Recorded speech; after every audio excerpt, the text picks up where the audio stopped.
Hello, everybody. Welcome back to Small Streamer Diaries. This is episode 30. And in this episode, I am going to talk about what the transition was like for me going from streaming to making edited video content. And I would want to thank Orbalology, aka Emily, for giving me this idea. She suggested it in a comment on one of my other podcast episodes. So, Emily, thank you so much for this idea. And guys, please go check out her channel. I will have all her links in the description. She is a great content creator. She does a channel on her video game collection and the games she's played, and she is super, super nice. So please go check her out. Give her a like and subscribe. All right, so to start with, Emily actually asked me to do an episode about making the jump from edited content to streaming. And actually, I started with streaming. I did not do any edited video content at all when I started because I thought at the time that you would just go stream. Like I literally thought when I started streaming, I literally thought you would just go live and people would just like throw money at you and that's all you had to do. You just go live and play some games and people would just start sending you money for like no reason. And so I didn't do edited content. So I started with streaming and I feel like I'm better with streaming. I'm not sure if it's because I started with it or if I'm just naturally better at it. I don't know. But when I started doing edited video content, I wasn't as good at it as I was with streaming. Like I would record and re-record for like 3 hours straight because I would be like, oh, I don't like what I said. Oh, I messed up there. Delete, like re-record. And it was very, very frustrating. Whereas like when you're live, you cannot take it back. So you can't go delete and re-record. And I think to me, like that's easier because I don't have to keep going back. But I know for some people that is not as easy because they don't like that. Like they don't like to, let's say, be exposed to the general public like that. If they do something they don't like, and then they can take it back immediately and nobody would ever know. So when I started doing edited video content, and I started doing it because I wasn't really growing, and as most of you guys know, I started on Twitch and I was just streaming. I did not do anything on YouTube, TikTok. Like I was posting some stuff on Instagram, but it didn't really have anything to do with my YouTube channel or gaming. I didn't really use Twitter. I had one, but I hardly ever used it. So I really wasn't using any other platform other than Twitch. And I wasn't really growing. This is a big part of my content creation story is like I started on Twitch. I wasn't growing. I was looking up all kinds of ways on how to grow. And eventually, a few months after I started on Twitch, I made the entire jump to YouTube. Like I went to YouTube 100%. This is at a time where Twitch did not allow multi-streaming.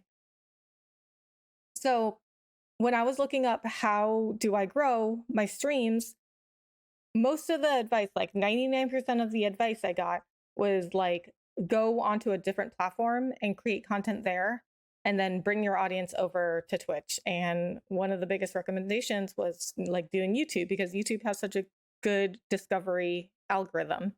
And so first of all, I talk about this a lot also and in a lot of my other podcast episodes. But first of all, I was like, okay, that's ridiculous that I have to go to like another platform in order to grow on the other platform. But anyway, whatever. Like I will talk about that again. That is like that's something that really grinds my gears. But anyway, so I decided, okay, I need to start doing edited content. So I actually started another Small Streamer Diaries. It was just like this, except I didn't think of it as a podcast. I didn't list it as a podcast, but it was basically this. Like it was me talking to the camera about different subjects, about different things that I learned, or like very common questions people ask me. Like one of my first videos, for example, was like, why did I move to YouTube? Because people ask me that constantly when I moved to YouTube. Constant. Like, why would you move to YouTube? Twitch is the place for streaming, especially if you're doing gaming. Nobody's going to watch you on YouTube. Nobody watches live streams on YouTube. So I decided to make a video about it. And at the same time, I was like, well, I need to make more edited content. So I thought that was a good time to start like that video series. And in that series, I also didn't have like guests on like I do with this podcast. But essentially it was a podcast. And then eventually it turned into this Small Streamer Diaries podcast. But if you go back and watch, like I still have those videos up on my channel. And if you go back and watch, it's called like, I think it's just called Small Streamer Diaries. It's not called, well, I was gonna say, I think it's not called Small Streamer Diaries, the podcast, but I don't think this one is either. I think this is also called Small Streamer Diaries. It's just listed under a podcast. That one I think is also still called Small Streamer Diaries. It just looks different. And it's not listed as a podcast. But if you go back and watch those videos, I was not good at all. Like I was still learning to be recorded because it's different than being live. Like for me, it's just not as easy for me to be recorded as it is for me to be live. And like I said, I don't know if it's because I started with it or I'm just like more natural at being live. But it was very, very difficult for me to record those videos. Like 3 hours, like just with the recording. It wasn't even like the editing, the thumbnail, like the description and all that stuff, whatever, else I wanted to put in there. It wasn't even that. It was like 3 or 4 hours of like just recording because I was just not really sure of myself at the time. I really didn't have confidence in doing like recorded videos. So I would say something or I would mess up and immediately I'd be like, delete, go back, do the whole thing again. Like no matter where I was in the video, I would like delete, go back and record. And so that took me a very long time. But it gets better with practice. I mean, I do these podcast videos now. I don't even edit these, so I don't know if they count as edited videos, but I'm much better at recording them now, right? Like I do like a one-shot recording and I record everything and then I just post it. And I obviously, when I have guests, I can only do that for guests. I cannot make my guests like re-record for 3 or 4 hours, right? So it all has to be like one shot. So I think that it definitely gets better with practice. I think that if you're going to do content creation, I think it's definitely beneficial to have both skills, being live and doing recorded content. You don't have to, of course, like if you don't like one of them, you don't have to do it. But I think it would behoove you to have both skills. Because the biggest content creators that I see and also the ones that I like best, they have both skills. Like they are great live and they're great in edited content and they do both. And what if you get it to be a big enough channel and you go to these, events like Vid Summit, TwitchCon, VidCon, like DreamHack, like whatever is out there, whatever, gaming or content creation events are out there. I know there's a ton that I don't even know or have never been to. PAX East, like whatever events are out there. What if you go to one of those events? What if you become a big enough content creator that you like sit on a panel in one of those events? You do a workshop, you're like speaking at one of those events. Like you need to have some live skills for that. Definitely. Like you're not just in front of a camera, you are in person live in front of a whole bunch of people. So I definitely think it would be beneficial for somebody to have both of those skills. So I would say if you are starting out with one of those skills or both of these skills, I would say start with what you're good at. If you don't know what you're good at, think about it. Like, what would you be more comfortable with? If you still don't know the answer, just try both. See what you feel like you're more comfortable doing and start with that. Like I streamed a lot. I would stream a lot, just streaming. And even though I was more comfortable with that right away, like more naturally, I still, at the beginning, like I wasn't good, of course. Like nobody is like good at anything that they try at first unless they are just like born insanely talented. or like a prodigy. Like, I mean, most people are not 3 years old, like, and put in front of a piano and they can just like compose music right away. You know what I mean? Like, we have to get better at these things. Like, we don't start off, like 99.9% of us do not start off being good at something that we try. Even if we are naturally good at it, we still have to practice it. So I would say, like, even if you are naturally better or more comfortable with something, you still have to practice that. So start with, start with one thing and see how you like it. And if you don't like that, you can try the other one, or just keep practicing the thing that you started with, whether it's live streaming or edited content, and then start transitioning to making the other thing. I think that it was kind of difficult for me to come up with ideas for edited content. I think that's another reason why I was more comfortable with streaming, because with streaming, like, I'm playing a game, and when I'm playing a game, things will come in to that game as I'm playing that I can react to, that I can comment on, because I really like to talk about the games that I'm playing.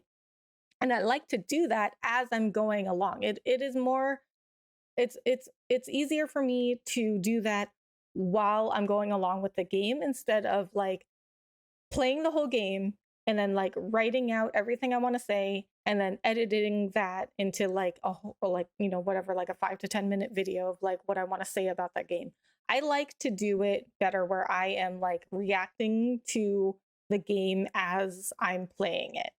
And it's the same thing when I watch like movies or TV shows. Like, I I will literally like pause the TV show or the movie, and I will like think about something that just happened, or I'll like go look something up that like just happened in the movie or TV show, because I don't really know. I guess that's just how I was born. Like, I just like to do things kind of like in the moment, which I guess is why I am more naturally comfortable with streaming, because streaming is very like in the moment kind of thing.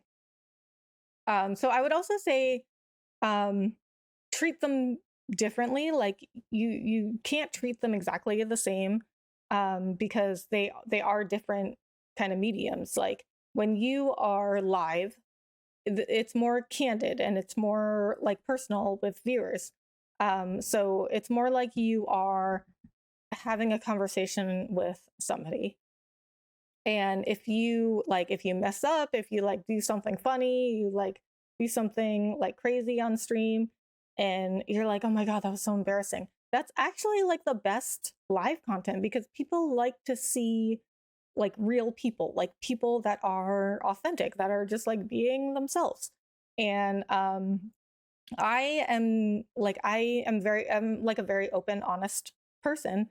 And so like I don't have any problem like doing something weird on stream, or like doing something like funny on stream, and like having people like laugh at me, because, well, I am sure everyone's laughing with me and not at me. But if I like say something stupid, or like say, okay, so for example, like I've been playing Final Fantasy VII Rebirth, and there was a control like in the game where I got very upset, because I was like, the game didn't tell me this. The game didn't tell me I had to do this. And then I bring up the instructions again, and it's laid out right there, right? Like, hold down up, and which I wasn't doing. And I was like, oh, so you do have to hold down up. And I was like, haha, just kidding. Like, uh just kidding. The game actually did tell me that. And so like I got so mad at the game, and that was all live on stream. But I was fine with it, because I was like, yeah, like, whatever. That's just that's just how I am, right? Like, but if that was an edited video, I could have just edited it out where I like complained that the game didn't tell me this, and the game didn't tell me that, and then later I find out that the game actually did tell me. And I'm okay with people seeing that. But I like, some people are not okay with that, or that's just not their type of content. So they're different, they're different mediums. So treat them differently. Like treat like being live as more like candid and like more personal, and then edited content is more. I feel edited content is more about like bringing you information or bringing you like entertainment. But like for me, I mostly watch YouTube videos for like education, for informational purposes. There's some like entertainment in there, but I would say it's like mixed in with like educational content too. Like, for example, I like to watch a lot of Good Mythical Morning videos. And even though they are really funny, they're really, really entertaining, but they also at the same time they provide me a lot of information. So when Rhett and Link are doing like taste tests or whatever, they're like, oh, what is the best peanut butter ice cream? Like, yeah, they're really funny when they're doing all these taste tests and stuff. But at the same time, I'm also getting information on like, what is the best peanut butter ice cream, So basically, I think the two main points I have here are you should have both. You should have both live streaming and edited content recording skills. I think that is going to make the best creator that you can be. It's like, you would be prepared for anything with that. Like, let's say somebody asks you to come on their live stream, or somebody asks you to, collaborate on their channel and asks you to do a video with them, and then you're ready for both, like whether it's a live stream or an edited video, or let's say you're asked to appear at an event, then you're all set to go. I guess going to events though that's a whole different conversation, because that's like different. That's even different than being on a live stream. So because you're in person, that's even more different. So I guess that could be another episode. I don't know, because I have been to events, although I haven't spoken at one or like been on a panel or anything like that. But I would love to do that someday. I think I may even be better at that than doing like a podcast or doing live streaming. Who knows?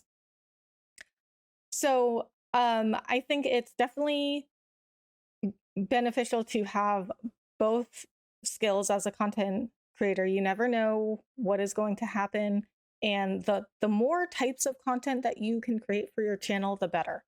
And you never know what you're going to be good at. Like, if let's say you only ever did live streaming and you never made a video before, how do you know you're not going to be great at that? How do you know that people aren't going to really like what you do in a video? Like, when I started this podcast, I didn't know people were going to watch. I had no idea. This was just something that I was interested personally, and I was like, I think I would be good at that. I think I would be good at doing a podcast, because I love listening to podcasts and I love talking about stuff. And I have a lot of things I want to say about streaming and the content creation industry and what it's like to be a streamer, and things that like I see other people saying. I have a lot of thoughts about all these things, and I thought maybe some other people would want to hear this, so I wanted to put them down in a video. And even though my channel is not huge and the podcast is not huge either, but I still have some people that are like commenting on the videos and the podcast episodes and saying like, hey Rebecca, where's the next episode? And so like it starts with that though. Like, well, first you start with zero. First you start with zero. And then eventually you get a few people saying like, hey, where's the next episode? And then you get a few more. And then, like you just, you have to keep going with it. And when it comes to being live, like you don't know either. Like, people might really like your personality when you're live. People might really like you when you're like very authentic in the moment, candid, like, interacting with them real time. You just never know. I think, I think it's always worth trying. I mean, this doesn't even go for just live streaming or doing edited content. I think things are like always worth trying out, like especially with the content creation industry. It like things change so quickly, and like things change every day. There's always new trends, new content. People always want to see different stuff. And in the content creation industry, you, if you are going to grow your channel, like you're going to have to do stuff and say things that make people notice you, right? Because like when I started, I thought I could just play games and that was it. Like I thought I could just play games and I would grow my channel, I could quit my job and I'd just be a full-time streamer. But it wasn't until I started talking about Twitch and YouTube, like why I decided to go from Twitch to YouTube. And when I started being like very vocal about my opinions about Twitch, which are there, it's a bad view. It's a bad view of Twitch, and a good view of YouTube. There's a joke about my podcast that my podcast is essentially Twitch bad, YouTube good. Thanks for coming to my TED Talk. But it wasn't until I was more vocal about my opinions is like when I really started growing on Twitter and YouTube. And it's because like this is something that people took notice of. Like it was something that like made me stand out, I guess. I mean, with so many people doing content creation, I don't know, I don't know how much you can like stand out, but you can get noticed. Let's say like you can get noticed, and you can get noticed by different people. The YouTube algorithm will notice when more people start watching you. So when I started at YouTube, like I started at zero. Everybody started from zero. Within 2.5 years, I went from zero to now I'm a full partner. Now I'm just over 1,000 subs. So it's still, it's still a very small channel, and it took a lot of work to get here. But I think that is, that's more than a lot of channels. And I think the only reason that I grew was because I started doing different things, like doing the podcast, doing edited videos. Like I started also doing shorts. I experimented with some other videos. Like I started doing like game review videos, and that helped with like practicing editing videos. But in the end, like I stopped doing those because I felt like my podcast and the shorts and the live streams were doing better. And like that's what I'm focusing on right now, is like shorts, live streams, podcast. And the shorts are mostly just like clips taken from my live streams. But I do have some shorts also like from these podcast episodes. So yeah, I think that if you are thinking about like what should I do? What should I do live streaming or should I do edited video content? I think you should do both. It might be, if you're just starting, it might be a little overwhelming to try to do like both at once. But if you want to try both at once, yeah, go for it. And just see which one you like better, or see like which one you're more comfortable with. And then practice the one that you're not as comfortable with more. And just keep doing both, because I think both is really, really valuable. But if you really, really don't like doing one, it's, you don't have to do it. Like content creation, there aren't like really that many, things you have to do. Like you want to like stand out from the crowd, or like get noticed, I guess, is because I had just been talking about how I don't know if you can really stand out, because there's millions of people trying to become content creators, but you can definitely get noticed. Like, I mean, I had no skills when I started. I had no like on-camera skills, public speaking, like editing skills, any of that. And I took it from 0 to over 1,000. And also, if you watch some of my other like older videos, I am probably talking very, very fast, because I think when people start out, this is something else I noticed. When people start out with recording like edited content, they talk very, very, very fast to just get it over with, because being recorded is uncomfortable for most people. Like it doesn't feel natural to us. So a lot of people will just like talk really, really fast, and they'll just, just get it over with and then stop, like hit stop record. So I do some modeling part-time, some commercial modeling part-time. And so that's just pictures, like it's not videos. But I do have to do some auditions where they are videos. And with some of the newer models at my agency, when they're not used to doing those videos, they will talk very, very, very fast. And like literally in like one breath, like, they'll say everything they need to say and then stop, like, okay, stop.